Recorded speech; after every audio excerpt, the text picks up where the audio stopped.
Hello students, इस video में मैं आपको बताऊंगा कि एक्टिव जीरेंड और पैसिव जीरेंड क्या होते हैं। लेकिन एक्टिव जीरेंड और पैसिव जीरेंड के बारे में पता करने से पहले हमें मालूम होना चाहिए कि आखिर जीरेंड क्या होता है। तो सबसे पहले हम देखते हैं जीरेंड क्या होता है। देखिए, जब भी कोई वर्ब की फर्स्ट फॉर्म होती है और उसके साथ हम ing ऐड कर दें और जो नया शब्द बनकर आता है, अगर वो नया शब्द किसी सेंटेंस में नाउन का काम कर रहा हो तो वो शब्द जीरेंड कहलाता है। जैसे ये टीच वर्ब है, टीच के साथ अगर मैं ing लगा दूं तो ये बन जाएगा टीचिंग। अगर किसी सेंटेंस में टीचिंग वर्ड नाउन का काम करे तो ये टीचिंग वर्ड वहाँ पे जीरेंड कहलाएगा। इसी प्रकार से ये वर्ड है गैम्बल, GAMBLE, गैम्बल। गैम्बल एक वर्ब है, वर्ब के साथ अगर मैं ing लगा दूं तो ये बन जाएगा गैम्बलिंग। अगर ये गैम्बलिंग शब्द भी किसी सेंटेंस में नाउन की जगह प्रयोग हो रहा हो तो ये गैम्बलिंग भी वहाँ पर जीरेंड कहलाएगा। जैसे 3 सेंटेंस लेते हैं। पहला सेंटेंस है teaching is a noble profession. अब यहाँ पे इस टीचिंग जो ये शब्द है इसको देखिए, ये यहाँ पे इस सेंटेंस का सब्जेक्ट है। Teaching is a noble profession. What is noble profession? Teaching is a noble profession. तो ये व्हाट का आंसर है। तो जब भी वर्ब से पहले व्हाट या हु का आंसर होते हैं वो सब्जेक्ट होते हैं, हमें पता है। तो ये क्योंकि व्हाट का आंसर है तो ये यहाँ पे सब्जेक्ट है, और सब्जेक्ट हम जानते हैं कि या तो कोई नाउन होता है या कोई प्रोनाउन होता है। तो ये शब्द यहाँ पे नाउन है। अब ये बना किससे है? ये बना है टीच वर्ब से। जो टीच और इसके साथ ing बनाया या इसके साथ ing लगाया तो ये बना टीचिंग। अब ये शब्द यहाँ पे नाउन की जगह काम कर रहा है क्योंकि ये इस सेंटेंस का सब्जेक्ट है। तो यहाँ पे क्या हो गया? ये जीरेंड। इसी प्रकार ये देखिए आई लाइक स्विमिंग। तो यहाँ पे इस स्विमिंग वर्ड को ज़रा ध्यान से देखिए, ये यहाँ पे इस सेंटेंस का ऑब्जेक्ट है। आई लाइक व्हाट, तो ये वर्ब के बाद व्हाट का आंसर है। तो अगर कोई शब्द वर्ब के बाद व्हाट या होम का आंसर हो तो वो ऑब्जेक्ट होता है। तो ये सेंटेंस में ऑब्जेक्ट है। और जैसा कि मैंने आपको अभी बताया कि किसी भी सेंटेंस में जो है व्हाट या होम का आंसर जो होते हैं वो ऑब्जेक्ट होते हैं, और ऑब्जेक्ट कोई भी या तो नाउन हो सकता है या कोई प्रोनाउन हो सकता है। तो यहाँ पर ये एक जो है नाउन है, प्रोनाउन तो है नहीं, तो ये नाउन है। और क्योंकि ये शब्द भी जो है एक वर्ब के साथ ing लगाने से बना हुआ है, ये शब्द भी एक वर्ब के साथ ing लगाने से बना हुआ है, और ये यहाँ पर जो है ऑब्जेक्ट का काम कर रहे हैं। और ऑब्जेक्ट कोई नाउन या प्रोनाउन ही होता है, तो प्रोनाउन है नहीं, तो इसका मतलब ये नाउन है। अब नाउन है तो ये शब्द भी यहाँ पे क्या हो गया? जीरेंड। अब आगे देखिए I am interested in painting. अब इस शब्द को देखिए, यहाँ पे इस शब्द को देखिए, तो I am interested in painting. I am interested in what? I am interested in what? तो इन के बाद भी जो है मतलब इन यहाँ पे एक प्रीपोजिशन है, तो प्रीपोजिशन के बाद हम जो है एक ऑब्जेक्ट का काम ऑब्जेक्ट को यूज़ करते हैं, और प्रीपोजिशन के बाद हम ऑब्जेक्ट हमेशा यूज़ करते हैं। ऐसा नहीं है कि प्रीपोजिशन के बाद जो है हम ऑब्जेक्ट यूज ना करें। तो जब भी हम प्रीपोजिशन यूज़ करते हैं तो उसके बाद उसका ऑब्जेक्ट ज़रूर होता है। तो ये यहाँ पे प्रीपोजिशन के बाद लिखा हुआ है, तो इसका मतलब ये यहाँ पे प्रीपोजिशन का ऑब्जेक्ट है। और क्योंकि ये ऑब्जेक्ट है तो ऑब्जेक्ट तो या तो जो है कोई नाउन हो सकता है या प्रोनाउन है नहीं, तो इसका मतलब ये भी एक नाउन है। और क्योंकि ये नाउन है तो ये यहाँ पे जो है पेंट वर्ब और उसके साथ ing लगाने से बना है, तो ये यहाँ पे एक जीरेंड का काम कर रहा है। ठीक है, क्योंकि यहाँ पर ये एक जो है प्रीपोजिशन का ऑब्जेक्ट है, तो ऑब्जेक्ट कोई नाउन या प्रोनाउन ही हो सकता है, प्रोनाउन है नहीं तो ये नाउन है। और ये बना किससे? पेंट प्लस वर्ब ing से, मतलब वर्ब प्लस ing से। तो क्योंकि ये वर्ब प्लस ing से बना है और यहाँ पर ये नाउन का काम कर रहा है, तो यहाँ पर ये जीरेंड है। तो इस तरह से जो जीरेंड होता है वो वर्ब की फर्स्ट फॉर्म के साथ ing लगाने से बनता है। लेकिन वर्ब की फर्स्ट फॉर्म के साथ ing लगाने से जो शब्द बनता है, अगर वो नाउन का काम करेगा तो ही वो जीरेंड कहलाएगा। अदरवाइज वो पार्टिसिपल भी हो सकती है, वो वर्ब भी हो सकती है। ठीक है, ये तो डिफरेंट कॉन्सेप्ट है। दूसरी चीज़ यहाँ पे आप देखिए, यहाँ पे ये टीचिंग, गैम्बलिंग, अगर ये शब्द भी जो है किसी सेंटेंस में नाउन या प्रोनाउन जो है नाउन का काम कर रहे होंगे तो ये भी जीरेंड कहलाएंगे। तो कोई भी ऐसा शब्द जो वर्ब की फर्स्ट फॉर्म के साथ ing लगाने से बना है, तो अगर वो शब्द किसी सेंटेंस में नाउन का काम कर रहा होगा तो वो जीरेंड कहलाएगा। अब देखिए नाउन का काम हम नाउन का जो यूज़ है वो हम कैसे कैसे करते हैं। तो नाउन जो है वो किसी भी सेंटेंस का सब्जेक्ट बन सकता है, नाउन किसी भी सेंटेंस में ऑब्जेक्ट बन सकता है, नाउन को हम किसी भी प्रीपोजिशन का ऑब्जेक्ट बना सकते हैं। तो इसी तरह से जिस तरह से नाउन किसी सेंटेंस में सब्जेक्ट बन सकता है, किसी सेंटेंस में ऑब्जेक्ट बन सकता है, किसी प्रीपोजिशन का ऑब्जेक्ट बन सकता है, तो इसी तरह से जो जीरेंड है ये भी किसी भी सेंटेंस का सब्जेक्ट बन सकता है, किसी भी सेंटेंस का ऑब्जेक्ट बन सकता है और प्रीपोजिशन का ऑब्जेक्ट भी बन सकता है। मतलब जैसे जिस प्रकार से कोई नाउन काम करता है, जिस तरह से कोई नाउन काम करता है उसी तरह से जीरेंड काम करेगा। ठीक है, जिस तरह से नाउन जो है किसी सेंटेंस का, जैसे मैंने बताया, सब्जेक्ट बन सकता है, ऑब्जेक्ट बन सकता है, प्रीपोजिशन का ऑब्जेक्ट बन सकता है, डायरेक्ट ऑब्जेक्ट बन सकता है, इनडायरेक्ट ऑब्जेक्ट बन सकता है। तो इसी तरह से जहाँ जहाँ हम नाउन यूज कर सकते हैं वहाँ वहाँ जो है हम इस जीरेंड को भी यूज कर सकते हैं। जीरेंड जो होता है वो दो प्रकार का होता है, एक तो होता है सिंपल जीरेंड और दूसरा होता है परफेक्ट जीरेंड। देखिए सिंपल जीरेंड क्या होता है, सिंपल जीरेंड जीरेंड की सिंपल फॉर्म होती है, जैसा कि नाम से ही पता है सिंपल जीरेंड। तो जब भी हम वर्ब की फर्स्ट फॉर्म के साथ आईएनजी लगाते हैं और जो नया शब्द बनता है और अगर वो जीरेंड का काम करता है तो हम उसको सिंपल जीरेंड कहते हैं। जैसे यहाँ पे आप देख रहे हैं टीचिंग, गैम्बलिंग, स्विमिंग, पेंटिंग, ये सारे के सारे सिंपल जीरेंड है। ठीक है, तो यहाँ पे ये टीचिंग सिंपल जीरेंड है। तो ये सिंपल जीरेंड जो होता है, मतलब वर्ब की फर्स्ट फॉर्म के साथ आईएनजी लगाया हुआ शब्द एक सिंपल जीरेंड कहलाता है और ये अपनी एक्टिव फॉर्म में होता है। ठीक है, इसकी पैसिव फॉर्म भी होती है, लेकिन जब हम सिंपल जीरेंड की एक्टिव फॉर्म को जब पैसिव बनाते हैं तो हम पैसिव बनाएंगे तो कैसे बनाएंगे, उसके साथ बीइंग जोड़, मतलब बीइंग और उसके साथ वर्ब की थर्ड फॉर्म। ठीक है, तो टीचिंग यहाँ पे एक सिंपल जीरेंड है एक्टिव फॉर्म में, अगर आप इसका पैसिव बनाएंगे तो बीइंग प्लस वर्ब की थर्ड फॉर्म। तो अगर जब इसका पैसिव बनाएंगे तो बीइंग लगाएंगे। ठीक है, ये बीइंग लगाया और इसके बाद वर्ब की थर्ड फॉर्म मतलब टीच की थर्ड फॉर्म। तो टीच की थर्ड फॉर्म क्या होगी, टॉट। तो ये बन गया इसका पैसिव फॉर्म। तो यहाँ पे लिखा हुआ है बीइंग टॉट, तो ये पैसिव फॉर्म बन गई। सिंपल जीरेंड की तरह ये परफेक्ट जीरेंड की भी जो है एक्टिव और पैसिव दोनों फॉर्म्स होती है। तो पहले तो हम देखते हैं परफेक्ट जीरेंड क्या होता है। तो परफेक्ट जीरेंड हम लिखते हैं हैविंग प्लस वर्ब की थर्ड फॉर्म। जो हम परफेक्ट जीरेंड कहते हैं ना कि परफेक्ट जीरेंड, तो परफेक्ट जीरेंड को लिखने का क्या तरीका है, हैविंग प्लस वर्ब की थर्ड फॉर्म। तो जैसे हैविंग टॉट, ये परफेक्ट जीरेंड है। परफेक्ट जीरेंड का यूज कब होता है, सिंपल जीरेंड का यूज कब होता है, वो हम थोड़ी देर में देखेंगे। लेकिन सबसे पहले सिंपल जीरेंड और परफेक्ट जीरेंड को समझ लीजिए कि सिंपल जीरेंड और जो है परफेक्ट जीरेंड को हम किस तरह से लिखते हैं।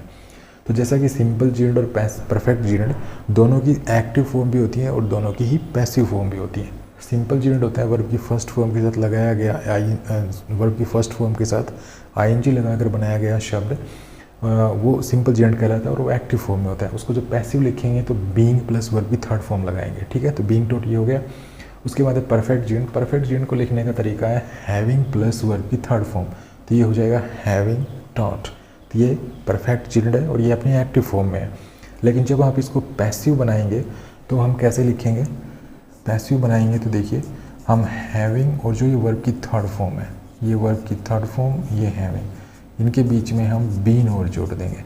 तो ये हमारा बन जाएगा परफेक्ट फॉर्म, परफेक्ट जीरेंड की पैसिव फॉर्म बन जाएगी। तो यहाँ पर ये एक्टिव है हैविंग टॉट, ये एक्टिव फॉर्म है परफेक्ट जीरेंड की।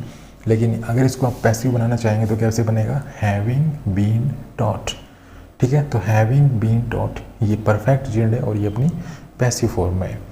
चलिए अब देखते हैं कि सिंपल जीरेंड और परफेक्ट जीरेंड का यूज कैसे होता है।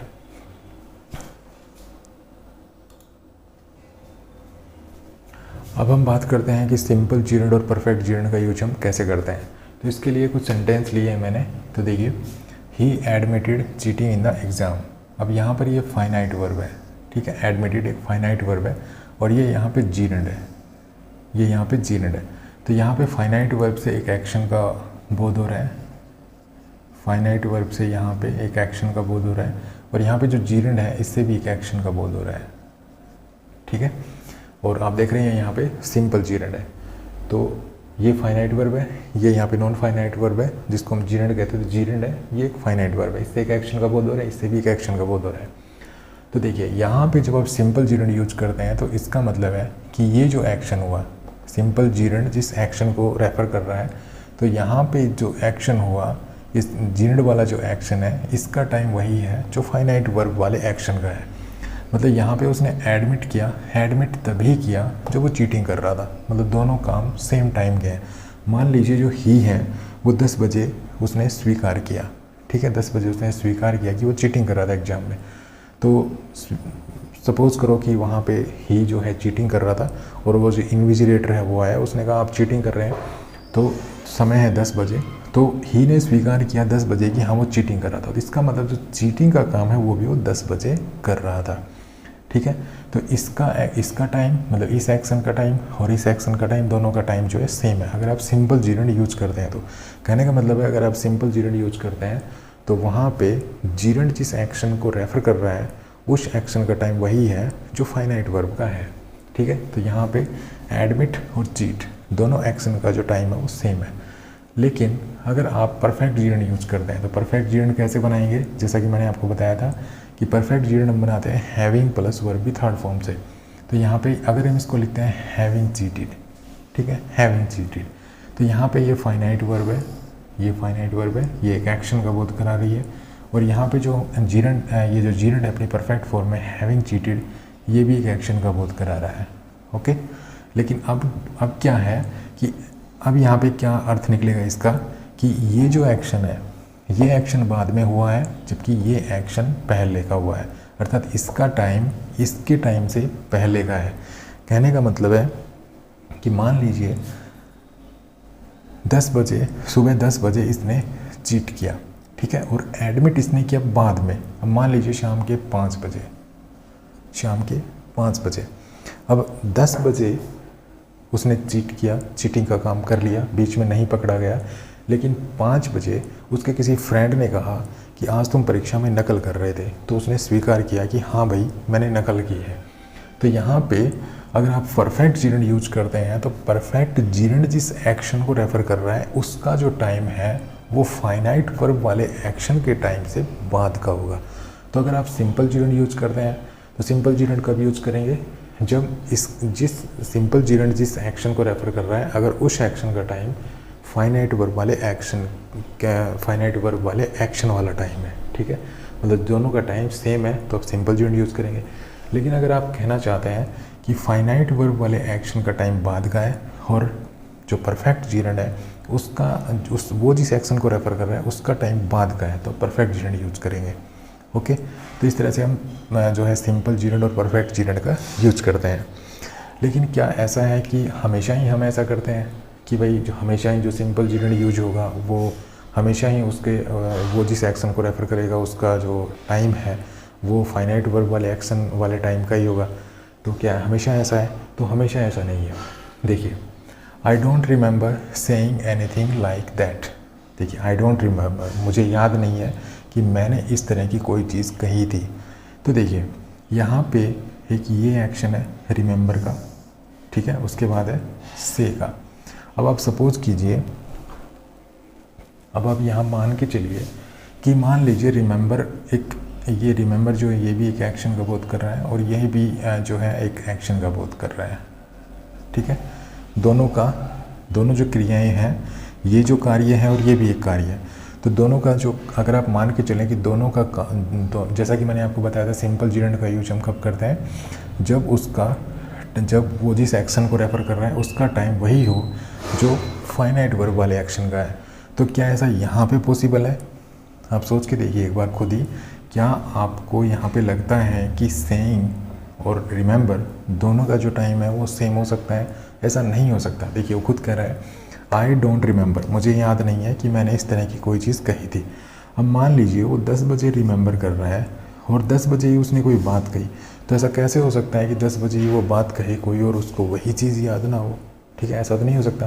तो इसका मतलब ये है कि इसका टाइम पहले का है, ठीक है, इसका टाइम पहले का है। इसका टाइम मान लीजिए 1 सप्ताह पहले का है। मान लीजिए 4 दिसंबर को इसने कोई बात इस तरह की कोई बात कही होगी और वो 8 दिसंबर को बोल रहा है। 8 दिसंबर को ये 8 दिसंबर को बोल रहा है कि I don't remember, I don't remember,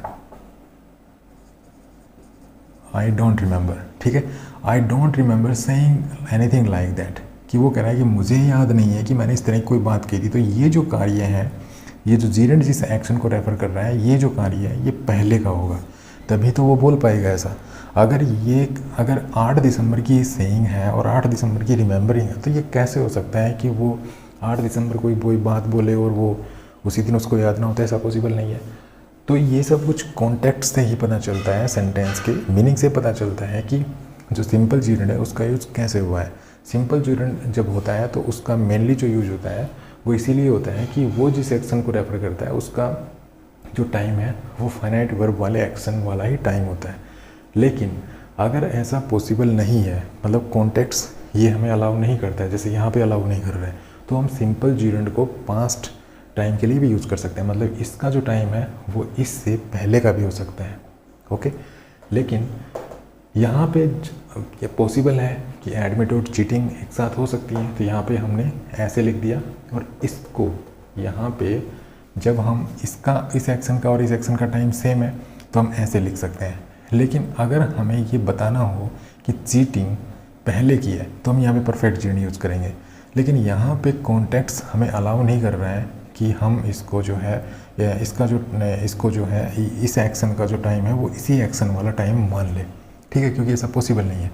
तो यहाँ पे इसको हम परफेक्ट में नहीं लिख सकते, यहाँ पे हम इस सेंटेंस को परफेक्ट में नहीं लिख सकते। अगर हम इसको ऐसे लिखेंगे, I don't remember having said anything like that, तो यहाँ पे हम इसको लिखेंगे तो गलत तो नहीं होगा, लेकिन मीनिंग इससे ही वही निकल रहा है जो हैविंग सेड से निकलेगा। ओके, इसी प्रकार से ये देखिए, सी रिग्रेटेड वेस्टिंग अ टाइम, तो उसने अफसोस किया वेस्टिंग अ टाइम, अपने समय वेस्ट करने का। तो आपको क्या लगता है, रिग्रेट उसने बाद में किया होगा और वेस्ट उसका टाइम पहले हो चुका होगा, तभी तो रिग्रेट कर पाएगी। क्योंकि टाइम अगर पहले वेस्ट हो लेगा तभी कोई आदमी रिग्रेट करता है। अगर टाइम वेस्ट भी हो रहा है और उसके साथ वो रिग्रेट भी कर रहा है तो ऐसा तो नहीं हो सकता। टाइम अगर रिग्रेट अगर पहले जो टाइम वेस्ट पहले हो लेगा, उसके बाद जो वेस्ट टाइम हो चुका उसका जो है पश्चाताप वो आगे आगे करता है। तो इससे भी यही जो है मीनिंग निकल रहा है। तो हम इसको भी परफेक्ट जो है इन्फिनेटिव हम इसको नहीं लिख पाएंगे। सी रिग्रेटेड वेस्टिंग अ टाइम, ये इससे बोध ये हो रहा है कि ये जिस एक्शन को रेफ़र कर रहा है, ये जिस एक्शन को रेफ़र कर रहा है, हम जो इस एक्शन की बात कर रहे हैं, ये एक्शन इस एक्शन से पहले का है। क्योंकि साथ दोनों जो एक्शन है इनका सेम टाइम पॉसिबल नहीं है, ठीक है। तो पॉसिबल नहीं है तो यहाँ पे सिंपल जीरेंड से भी जो है पास्ट, मतलब इस सिंपल जीरेंड से भी यही बोध हो रहा है कि ये जो एक्शन है ये इस एक्शन के पहले का है। यहाँ पे भी ये सिंपल जीरेंड से बोध हो रहा है कि ये एक्शन इस एक्शन से पहले का है। तो यहाँ पे जो है सिंपल जीरेंड ही जो है टाइम के डिफरेंस को शो कर रहा है। लेकिन अगर ऐसा पॉसिबल नहीं है, मान लीजिए ये वर्ब, ये एक्शन और ये एक्शन सेम टाइम पे पॉसिबल है, हो सकते हैं, तो हम इस एक्शन को और इस एक्शन के टाइम को डिफरेंट बनाने के लिए, मतलब अगर हम ये कहना चाहते हैं कि ये एक्शन और ये एक्शन एक टाइम पे हुआ तो हम यहाँ सिंपल जीरेंड यूज़ कर सकते हैं, जैसे हमने यहाँ पे किया। लेकिन अगर हम इस सेंटेंस को अगर हम ये कहें कि हमें इसका टाइम चेंज करना है, इसका अर्थात इस एक्शन को हम पास्ट में ले जाना चाहते हैं, तो हम परफेक्ट जीरेंड यूज़ कर सकते हैं। पॉसिबल है यहाँ तो, लेकिन यहाँ पे ये चीज़ें पॉसिबल नहीं है। तो इस तरह से हम सिंपल जीरेंड और परफेक्ट जीरेंड को थोड़ा सा संभल कर यूज करते हैं। अब हम बात करते हैं कि सिंपल जीरेंड और परफेक्ट जीरेंड को हम पैसिव वॉइस में कैसे यूज़ करते हैं। चलिए अब बात करते हैं कि सिंपल जीरेंड और परफेक्ट जीरेंड को हम जो है पैसिव फॉर्म में कैसे यूज़ करते हैं। तो देखिए, आई लाइक टीचिंग माई सन, अब यहाँ पे आई सब्जेक्ट है और लाइक वर्ब है, और I like what, I like teaching my son. तो यहाँ पे टीचिंग जो है ये व्हाट का आंसर है, और व्हाट का आंसर हम जानते हैं कि वर्ब के बाद सब्जेक्ट ऑब्जेक्ट होते हैं, और ऑब्जेक्ट कोई नाउन या प्रोनाउन हो सकता है। तो यहाँ पर ये प्रोनाउन तो है नहीं, तो नाउन है, तो यहाँ पे ये ऑब्जेक्ट है। ओके, और ऑब्जेक्ट में एक ऐसा वर्ड है जो वर्ब के साथ आईएनजी लगाने से बना है, तो यहाँ पे ये जीरेंड है। तो यहाँ पे ये जीरेंड है, और जीरेंड भी कैसा जीरेंड है, सिंपल जीरेंड है। क्योंकि मैंने बताया था कि जब आप वर्ब की फर्स्ट फॉर्म के साथ आईएनजी लगा के कोई शब्द बनाते हो तो वो सिंपल जीरेंड होता है। ओके, अब हमें इसको पैसिव बनाना है। और पैसिव कैसे बनाएंगे, तो पैसिव बनाने के लिए हम जो सिंपल जीरेंड को पैसिव बनाते हैं वो हम कैसे बनाते हैं, बीइंग प्लस वर्ब की थर्ड फॉर्म, इस तरह से हम इसको पैसिव बनाते हैं। तो जब हम इस सेंटेंस को पैसिव बनाएंगे, मतलब पैसिव जीरेंड अगर यूज करना चाहेंगे, तो सब्जेक्ट ये वर्ब है, ये ऑब्जेक्ट है, ठीक है, ये जीनेट है। और जीनेट का जो ऑब्जेक्ट है ये माई सन है, ये जो माई सन है ये जीनेट का ऑब्जेक्ट है, ठीक है। तो यहाँ पर इसको हम सब्जेक्ट बना लें, इसको हम सब्जेक्ट बना लेते हैं माई सन, ठीक है, माई सन। उसके बाद वर्ब लगाएंगे माई सन लाइक, उसके साथ एस लगाएंगे क्योंकि थर्ड पर्सन है, माई सन लाइक्स। उसके बाद हम इसको पैसिव फॉर्म में लिख सकते हैं, बीइंग टॉट, माई सन लाइक्स बीइंग टॉट, ठीक है। तो अब हम देख रहे हैं कि यहाँ पे जो जीनेट है ये अपनी पैसिव फॉर्म में है, पैसिव जीनेट, ये यहाँ पे पैसिव जीनेट है, ओके। अब देखिए next sentence, he complaint of their having accused him unjustly. Meaning देख लेते हैं एक बार, सेंटेंस का मीनिंग क्या निकलता है। तो देखिए ही कंप्लेंट, तो उसने कंप्लेंट की, किसकी कंप्लेंट की, of their having accused him unjustly, कि उन्होंने, अर्थात किसी थर्ड पर्सन ने, पुलिस हो सकती है या कोई और हो सकता है, तो कोई थर्ड पर्सन है ये, ठीक है। तो उसने कंप्लेंट की कि their having accused him unjustly, कि उन्होंने जो है उसको अनजस्टली अक्यूज्ड किया, ठीक है। किसको अक्यूज्ड किया, इसको। तो जब इसको हम पैसिव फॉर्म में लिखेंगे तो कैसे लिखेंगे, देखिए ही सब्जेक्ट लिखा मैंने, कंप्लेंट, ही कंप्लेंड। अब देखिए यहाँ पे ऑफ लगाया मैंने, उसके बाद ये यहाँ पे हम देख रहे हैं परफेक्ट जीरेंड है, ठीक है। परफेक्ट जीरेंड कैसे लिखते हैं, परफेक्ट जीरेंड लिखते हैं हम हैविंग प्लस वर्ब की थर्ड फॉर्म, ओके। ये परफेक्ट जीरेंड लिखते हैं हम ऐसे, हैविंग प्लस वर्ब की थर्ड फॉर्म। तो इसका जो सब्जेक्ट है अब यहाँ पे, इसका जो सब्जेक्ट है वो कहाँ पे है, किसने अक्यूज़ किया, इसने, तो ये इसका सब्जेक्ट हो गया, ठीक है। और किसको अक्यूज़ किया, हिम को, ये इसका ऑब्जेक्ट हो गया। तो ये परफेक्ट जीरेंड है, परफेक्ट जीरेंड का सब्जेक्ट ये है, परफेक्ट जीरेंड का ऑब्जेक्ट ये है, वो एडवर्ब है, ठीक है, उसकी कोई बात नहीं है, वो एडवर्ब है, उसका हम कुछ नहीं करेंगे। तो हम यहाँ पे ये हैविंग प्लस वर्ब की थर्ड फॉर्म, ये यहाँ पे जो है परफेक्ट जीरेंड है, और इसका सब्जेक्ट जो है ये है, और इसका ऑब्जेक्ट जो ये है, तो हम इसको पैसिव फॉर्म में लिखेंगे। तो कैसे लिखेंगे, हम उसको लगा देंगे, उसको जो है ऑब्जेक्ट है उसको सब्जेक्ट बनाएंगे। तो हमने यहाँ पे इसको बना दिया सब्जेक्ट, ठीक है। अब सब्जेक्ट बना दिया तो सब्जेक्ट हिम है, तो ये जिस पर्सन के लिए यूज हुआ है वो पर्सन कौन है, यही तो है, ठीक है। और ये हम पहले ही सब्जेक्ट बन रहा है हमारा, तो हम इसको नहीं लिखेंगे, दोबारा नहीं लिखेंगे, ठीक है। हम सीधा जो है इस परफेक्ट जीरेंड की पैसिव फॉर्म लिखेंगे। तो ये हो जाएगा हैविंग बीइंग, ठीक है, सॉरी हैविंग बीन और अक्यूज्ड, हैविंग बीन अक्यूज्ड। तो परफेक्ट जीरेंड हम कैसे लिखते हैं, जैसे मैंने आपको थोड़ी देर पहले अभी बताया था, परफेक्ट जीरेंड हम लिखते हैं having plus been plus verb की थर्ड फॉर्म, ठीक है। तो इस तरह हम परफेक्ट जीरेंड लिखते हैं। तो यहाँ पे हैविंग बीन अक्यूज्ड हमने परफेक्ट जीरेंड लिख दिया। उसके बाद इसका ऑब्जेक्ट हम क्या लिखेंगे, बाई, और बाई के बाद ये बाई के क्योंकि प्रीपोजिशन है, तो इसके बाद हम जो है ऑब्जेक्टिव केस लिखते हैं। तो यहाँ पे देर का हो जाएगा देम, और उसके बाद हम जो है अनजस्टली, ये एडवर्ब है, इसको लिखेंगे अनजस्टली, ठीक है, एडवर्ब है। आप चाहें तो ये जो बाई देम है इसको ड्रॉप भी कर सकते हैं, नहीं भी लिखेंगे तो भी कोई फ़र्क नहीं पड़ता, ठीक है। तो इस तरह से हम जो है सिंपल जीरेंड और परफेक्ट जीरेंड को जो है पैसिव फॉर्म में कन्वर्ट कर सकते हैं। तो कैसा लगे वीडियो, अगर वीडियो अच्छा लगा तो प्लीज़ को लाइक कीजिए, शेयर कीजिए और चैनल को सब्सक्राइब करना ना भूलें, ताकि जो आगे आने वाली जो वीडियोज़ हैं उनकी जो है लेटेस्ट जो है अपडेट आप तक पहुँच सके। Thanks for watching this video, happy learning, bye.